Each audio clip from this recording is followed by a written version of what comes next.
ខ្សែជីវិតដែលរត់ទៅមុខទោះបីជាហត់ក៏ដោយសួស្តីអ្នកស្ដាប់ទាំងអស់គ្នាសូមស្វាគមន៍មកកាន់កម្មវិធី podcast របស់យើងនៅថ្ងៃនេះខ្ញុំសុជាតាហើយថ្ងៃនេះយើងនឹងលើកយកប្រធានបទមួយដែលប្រហែលជាគ្រប់គ្នាធ្លាប់ឆ្លងកាត់ឬកំពុងស្ថិតក្នុងស្ថានភាពនោះគឺខ្សែជីវិតដែលរត់ទៅមុខទោះបីជាហត់ក៏ដោយ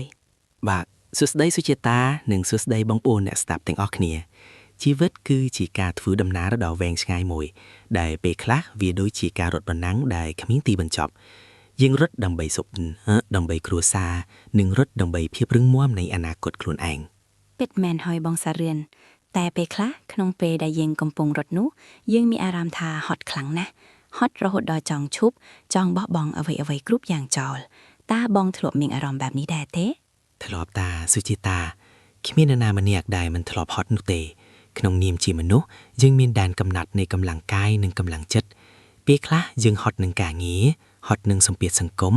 ឬសូម្បីតែហត់នឹងការរំពឹងទុករបស់ខ្លួនឯងដែលខ្ពស់ពេកចុះនៅពេលដែលយើងមានអារម្មណ៍ថាហត់ខ្លាំងបែបហ្នឹងតើយើងគួរធ្វើដូចម្តេចតើយើងគួរតែបន្តរត់ទៅមុខទៀតឬក៏គួរតែឈប់សម្រាកការសម្រាកមិនមែនជាការបោះបង់នោះទេសុជាតាដឹងទេការរត់ដោយមិនដកដង្ហើមនឹងធ្វើឲ្យយើងដួលនៅពាក់កណ្ដាលផ្លូវជីវិតមិនមែនតម្រូវឲ្យយើងរត់លឿនបំផុតនោះទេប៉ុន្តែគឺតម្រូវឲ្យយើងរត់ឲ្យដល់គោលដៅបើហត់យើងអាចដើរយឺតៗបើហត់ខ្លាំងយើងអាចអង្គុយសម្រាកតែមិនត្រូវដើរត្រឡប់ក្រោយឡើយពាក្យសម្ដីបងពិតជាមានន័យណាស់វាដូចជាការរំលឹកខ្លួនឯងថាការហត់គឺជាផែនមួយនៃភាពជោគជ័យប្រសិនបើយើងមិនហត់មានន័យថាយើងមិនទាន់បានប្រឹងប្រែងអស់ពីសមត្ថភាពនៅឡើយទេត្រឹមត្រូវហើយអ្វីដែលសំខាន់បំផុតនោះគឺយើងត្រូវដឹងថាតើយើងរត់ដើម្បីអ្វីនៅពេលដែលយើងមានគោលដៅច្បាស់លាស់ទោះបីជាជើងយើងឈឺចាប់ឬដង្ហើមយើងហត់នឿយយ៉ាងណាក៏បេះដូងយើងនឹងប្រាប់ឲ្យយើងបន្តទៅមុខទៀតដែរគឺរា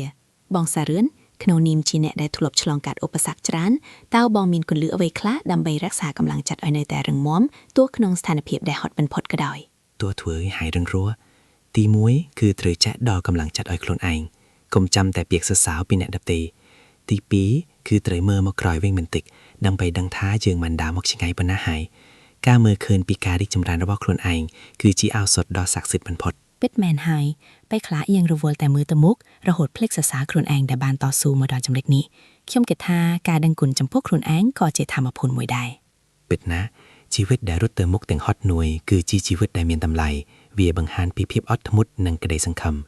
គ្មានផ្លូវដែលរាបស្មើសម្រាប់អ្នករត់ប្រណាំងឡើយគឺមានតែផ្លូវដែលពោរពេញដោយការសាក់លបងប៉ុណ្ណោះអរគុណបងសារឿនខ្លាំងណាស់សម្រាប់ការចែករំលែកដ៏មានតម្លៃនៅថ្ងៃនេះសង្ឃឹមថាអ្នកស្ដាប់ដែលកំពុងមានអារម្មណ៍ថាហត់នឿយនឹងមានកម្លាំងចិត្តឡើងវិញចងចាំថាទោះបីជាហត់ក៏ត្រូវតែរត់ទៅមុខដោយក្តីសង្ឃឹមបាទសូមជូនពរអ្នកស្ដាប់ទាំងអស់គ្នាឲ្យមានសុខភាពល្អនិងមានថាមពលជានិច្ចក្នុងខ្សែជីវិតមួយនេះកម្មវិធីរបស់យើងនៅថ្ងៃនេះត្រូវបានបញ្ចប់សូមអរគុណនិងជម្រាបលា